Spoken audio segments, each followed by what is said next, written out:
मैं भारत को भारतीयता की मान्यता के आधार पर फिर से खड़ा करना चाहता हूं, उस काम में लगा हूं। 20 सूत्र लिखे हैं कि भोजन पचेगा तो क्या होगा और भोजन सड़ेगा तो क्या होगा। मैं सड़ने वाले हिस्से की बात कर लेता हूं। वो कहते हैं कि भोजन अगर सड़ना शुरू हुआ तो सबसे पहले गैस बनेगी, वायु बनेगी, वायु, और ये वायु आपकी जिंदगी हराम कर देगी। लेकिन आज के जो सूत्र हैं वो जिंदगी का फंक्शनल हिस्सा है। आप जानते हैं कि कोई भी सिद्धांत होता है उसका एक हाइपोथेसिस होता है और उसका एक फंक्शनल पार्ट होता है। तो आज से जो शुरू हो रहा है वो फंक्शनल पार्ट है। इस फंक्शनल पार्ट में सबसे पहला सूत्र बागभट्ट जी का। बागभट्ट जी के लिए उनके 7000 सूत्र सभी महत्व के हैं, सभी महत्व के। उन 7000 में से मैंने कुछ चुनकर निकाले हैं जो मुझे लगता है 2007 के हिसाब से बहुत महत्व के हैं। हो सकता है 3500 साल पहले कोई सूत्र बहुत महत्व के हों और अब 2007 में हमारी जीवन शैली के हिसाब से वो उतने महत्व के ना हो, क्योंकि बागभट्ट जी ने जिस जीवन शैली में रहते हुए वो सूत्र लिखे हैं वो ऋषि मुनियों की जीवन शैली है। आपकी जीवन शैली और ऋषि मुनियों की जीवन शैली में थोड़ा अंतर है। तो आपकी जीवन शैली के हिसाब से मैंने जो सूत्र निकाले और जिनको मैं महत्व का क्रम देता हूं उसमें सबसे पहला सूत्र, संस्कृत में वो कहते हैं कि पेट जिंदगी भर आपका अच्छा रहे, दुरुस्त रहे। इसका मतलब यह है कि आप जो कुछ भी खा रहे हैं उसका ठीक से आप पाचन करते रहे। वो कई बार ये लिखते हैं अपने सूत्रों में कि खाना महत्व का नहीं है, खाने को पचाना महत्व का है। आपने खाने को खाया ये इतना महत्व नहीं है, जिसको आपने खाया उसको पचाया ये ज्यादा महत्व का है। क्योंकि भोजन पचेगा तो रस बनेगा, उसी रस में से मांस, मज्जा, रक्त, मल, मूत्र, वीर्य, मेद ये सब बनेगा, अस्थियां बनेंगी और वही आपके शरीर के लिए आगे जीवन में काम आएंगे। तो खाया वो महत्व का, उससे भी ज्यादा महत्व का खाया हुआ पचाया। तो वो कहते हैं कि पेट हमेशा दुरुस्त रहे, माने पाचन क्रिया आपकी हमेशा अच्छे से चलती रहे। इसके लिए पहला सूत्र उन्होंने लिखा भोजनांते विषम वारी। ये पहला सूत्र मेरे हिसाब से, उनके हिसाब से नहीं, मेरे हिसाब से पहला सूत्र भोजनांते विषम वारी। इसका सीधा सा अर्थ है भोजन के अंत में पानी पीना विष पीने के बराबर है। सूत्र ये है भोजन अंते, भोजन अंते। आप जानते हैं संस्कृत में मिला के कहने की परंपरा है। भोजन अंते माने भोजन के अंत में, भोजनांते विषम वारी। विष समझते हैं आप, जहर, जहर जैसा क्या है? पानी। भोजन के अंत में पानी जहर के जैसा है, विष के जैसा है। यह सूत्र है। अब इसको थोड़ा व्याख्यायित करता हूं ताकि समझ में आए। भोजन के अंत में पानी विष के जैसा है, ये बात वो कह रहे हैं। इसको समझना चाहिए कि क्या कह रहे हैं। सूत्र उतना ही है, समझने के लिए मैं आपको बहुत उदाहरण दूंगा ताकि आप जल्दी पता कर पाए। बागभट्ट जी ने एक सूत्र में यह कहा है कि हमारा जो शरीर है इसका जो मुख्य स्थान पेट है, इसमें एक स्थान होता है पेट के अंदर, नाभि, लेफ्ट साइड में, नाभि से थोड़ा ऊपर जहां मेरा हाथ रखा हुआ है, इस स्थान को कहते हैं जठर।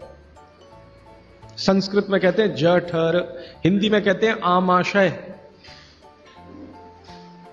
जठर, आमाशय, अंग्रेजी में चाहे तो एपिगैस्ट्रिकम। तो ये जो जठर स्थान है, बागभट्ट जी कहते हैं कि इसमें अग्नि प्रदीप्त होती है, उसी को कहते हैं जठराग्नि। जठर अग्नि, जठराग्नि। तो वो कहते हैं कि जो आपका जठर स्थान है इसमें अग्नि प्रदीप्त होती है और भोजन जो कुछ भी आप करते हैं वो पहले जठर में ही जाता है, आमाशय में इकट्ठा होता है, वहां अग्नि प्रदीप्त होती है। वो अग्नि भोजन का पाचन करती है। यह है महत्व की बात। अब अग्नि प्रदीप्त हुई, आपने भोजन किया, अग्नि प्रदीप्त हुई। और बागभट्ट जी इसके लिए एक सुंदर श्लोक लिखा है, लंबा है लेकिन हिंदी में बताता हूं। वो ये कहते हैं कि खाते ही अग्नि प्रदीप्त होती है, ऐसे ही जैसे आप बिजली के स्विच को ऑन करते ही लाइट जलती है। ये ऑटोमेटिक है, अपने आप होती है। आपने रोटी का पहला टुकड़ा मुंह में डाला और जैसे ही टुकड़े को चबाना शुरू किया, लार बनना शुरू हुआ, तुरंत अग्नि प्रदीप्त हो जाती, पहले ही टुकड़े में। तो ये अग्नि प्रदीप्त हुई। अब आप जो भोजन कर रहे हैं ये इस अग्नि के प्रभाव में पचेगा। तो भोजन के पचने की क्रिया में पहले भोजन रस में बदलेगा। पहले पेस्ट बनेगा, जैसे टूथपेस्ट की कंडीशन होती है वैसा बनेगा, लुगदी जैसा। फिर उसमें से रस बनेगा, फिर रस में से सब कुछ बनेगा। तो वो कहते हैं कि आपने जैसे ही भोजन किया अग्नि प्रदीप्त हुई। अब ये अग्नि भोजन को पचा रही है और आपने भोजन पूरा करते ही पानी पी लिया, गट गट गट गट गट गट। तो क्या हुआ? अग्नि शांत हो जाएगी। आपके रसोई गैस में चूल्हा जल रहा है गैस का, और जलते हुए चूल्हे पर पानी फेंकिए तो बुझ जाएगा। अग्नि का पानी से मेल नहीं है, दुश्मनी है। तो आपके पेट में खाना खाते ही अग्नि जल रही है, अब आपने पीछे से गिलास 2 गिलास पानी पी लिया, कोई लोग तो लोटा भर के पी लेते हैं, कई लोग तो भोजन से ज्यादा पानी पी लेते हैं। तो ये जो पानी गया इसने अग्नि को शांत कर दिया। अब अग्नि शांत हो गई तो फिर भागवत जी कहते हैं भोजन पचेगा नहीं, वो सड़ेगा। अब उन्होंने 20 सूत्र लिखे हैं कि भोजन पचेगा तो क्या होगा और भोजन सड़ेगा तो क्या होगा। मैं सड़ने वाले हिस्से की बात कर लेता हूं।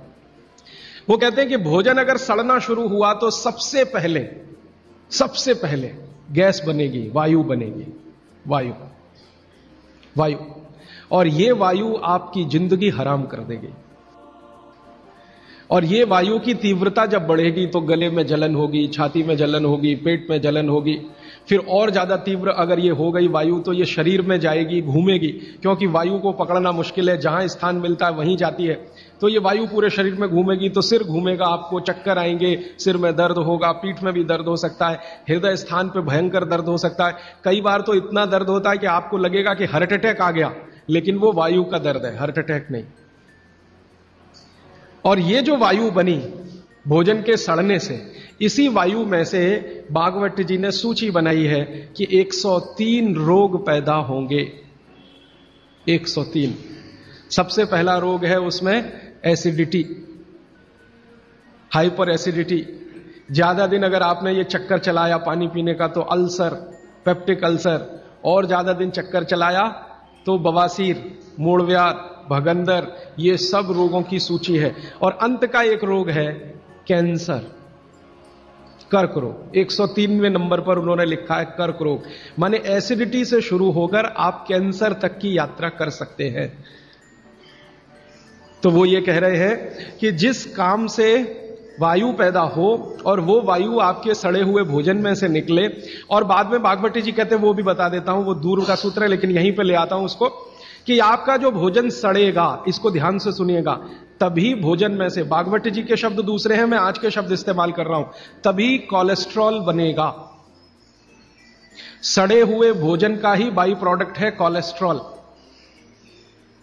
अगर भोजन का पाचन हुआ तो कोलेस्ट्रॉल शून्य रहता है, वो कोलेस्ट्रॉल जो आपको हानि पहुंचाता है। आप जानते हैं शरीर में 2 तरह का कोलेस्ट्रॉल है, एक गुड और एक बैड। अच्छा कोलेस्ट्रॉल माने HDL, हाई डेंसिटी लिपोप्रोटीन। खराब कोलेस्ट्रॉल माने LDL और उसका छोटा भाई VLDL, very low density lipoprotein. तो भागवत जी कहते हैं कि ये जो खराब कोलेस्ट्रॉल है वो रक्त में तभी आता है जब भोजन पेट में सड़ता है। इसका माने जिनको कोलेस्ट्रॉल बढ़ रहा है या बढ़ा हुआ है वो ध्यान दें, उनको भोजन पच नहीं रहा, उनका भोजन सड़ रहा है। तो कोलेस्ट्रॉल बढ़ेगा तो हार्ट अटैक भी आएगा, कोलेस्ट्रॉल बढ़ेगा तो घुटने भी जड़ हो जाएंगे, सारी संधियां आपकी एकदम कड़क हो जाएंगी, आपको चलना फिरना मुश्किल हो जाएगा, 10 कदम चलना मुश्किल हो जाएगा। तो वो ये कहते हैं कि जब 103 बीमारियां एक छोटी गलती से आती हों तो वो गलती कभी करना नहीं, माने भोजन के बाद कभी पानी पीना नहीं। और 1-2 चीजें हैं इसी क्रम में कि किसके साथ क्या खाएं, किसके साथ क्या नहीं खाएं। घर में कभी भी आप कोई ऐसी चीज बनाएं जो तासीर में गर्म है, उसके साथ ठंडी चीज कोई ना हो। जैसे आजकल मैंने देखा है, हम गरम गरम खाना खा के आइसक्रीम जरूर खाते हैं, अपना सत्यानाश करते हैं। और ये सत्यानाश कैसे होता है? कोई आपको शादी में बुलाता है इनविटेशन देके कि आइए और हमारे यहाँ गरम डिनर खा के आइसक्रीम खा के मर के जाइए, और एक नहीं खाइए, डबल खाइए। और मैंने तो पंजाब में ऐसे भी महान महान लोग देखे हैं कि आइसक्रीम में गरम रसगुल्ला डाल के खाते हैं। महामूर्ख लोग, पता नहीं कहां से आए, गरम गरम रसगुल्ला एकदम ठंडे आइसक्रीम में डाल के खाते। फिर पूछो भाई क्या कर रहे हो, तो कहते टेस्ट है जी। शरीर का देखना है कि नहीं, ये है कि टेस्ट का देखना है। तो आप कहीं भी डिनर में जाइए, मैं ये नहीं कहता डिनर में मजे, जरूर जाइए, लेकिन ध्यान रखिए कि अगर डिनर गरम गरम आपने खा लिया है तो ठंडी आइसक्रीम मत खाइए। और कई लोग पंजाब में ऐसे हैं, याद ही नहीं रखते, अभी चाय पी अभी आइसक्रीम खा ले। हाँ, उनको बिल्कुल 1 मिनट नहीं लगता। चाय पी के निकले, कहीं आइसक्रीम खा के आ गए, आइसक्रीम खा के आ गए, इधर चाय पी ली या इधर कॉफी पी ली। तो चाय और कॉफी दोनों गर्म है और आइसक्रीम बहुत ठंडी है, इनका कॉम्बिनेशन नहीं है, बहुत तकलीफ होती है शरीर को। कितनी देर बाद खाओ खाने को? 1 घंटा कम से कम। गर्म चीज खाने के 1 घंटे के बाद ठंडी चीज, या ठंडी चीज खाने के 1 घंटे के बाद गर्म चीज। और वैसे मैंने कल आपको सूत्र बताया था, ठंडा कुछ खाना ही नहीं है, क्योंकि आइसक्रीम तो 10 डिग्री से कम की है, वो शरीर को तकलीफ ही देने वाली है। तो आप बोलेंगे फिर आइसक्रीम को कैसे खाएं? गर्म करके खाइए। अगर आइसक्रीम खानी है तो उसको गर्म करिए। मैं एक अमृतसर गया था एक बार, तो अमृतसर में एक बहुत अच्छी चीज, शायद यहाँ भी होगी, कुल्फी। ये जो कुल्फी है, इसको थोड़ा गर्म करके खा लीजिए, आइसक्रीम से बेटर है, 1000 टाइम्स बेटर है। क्यों? हाँ, रबड़ी खाइए ना, तो कुल्फी वो शायद रबड़ी की ही बनाई है। खूब दूध गर्म करके रबड़ी जैसा हो जाता, फिर कुल्फी जमाते। तो कुल्फी को थोड़ा गर्म करेंगे तो रबड़ी जैसा ही हो जाता, वो खाने लायक है। माइक्रोवेव में कर सकते हैं? माइक्रोवेव से अच्छा है गैस का चूल्हा। तो आप जो है रबड़ी खाइए, आइसक्रीम छोड़ दीजिए, कुल्फी पे आ जाइए और कुल्फी को हल्का गर्म करके खाइए, वो आपके लिए बहुत मुफीद है। कारण एक ही है कि आइसक्रीम में जितने केमिकल्स हैं, कुल्फी में एक भी नहीं। कुल्फी में दूध ही दूध है, वो भी अच्छे से गर्म किया हुआ है, बस उसको ज्यादा ठंडा कर दिया तो वो जम गया है। आप उसका ठंडापन निकाल के खा लीजिए, करके खा। हाँ। और नहीं तो एक आखिरी ऑप्शन बताता हूँ, खाना ही है आपको, तो मेरा ये कहना है कि उसको सलीके से खाइए। जैसे आप कुल्फी खा रहे हैं ना, तो उसका तरीका ये है कि पहले उसको मुंह में रखिए थोड़ी देर, कुल्फी का टुकड़ा काट के मुंह में रखिए और उसको घुमाइए, तो जो लार है वो उसको अपने आप गर्म कर देगी। जब हल्की गर्म हो जाए फिर अंदर ले जाए। ये लास्ट ऑप्शन है। जब खानी ही है तो मेरी बात तो मानिए, उसको गर्म करके खाइए। खानी ही है तो थोड़ी देर मुंह में रखिए, उसको घुमाइए, थोड़ी लार से वो गर्म हो जाएगी, फिर आप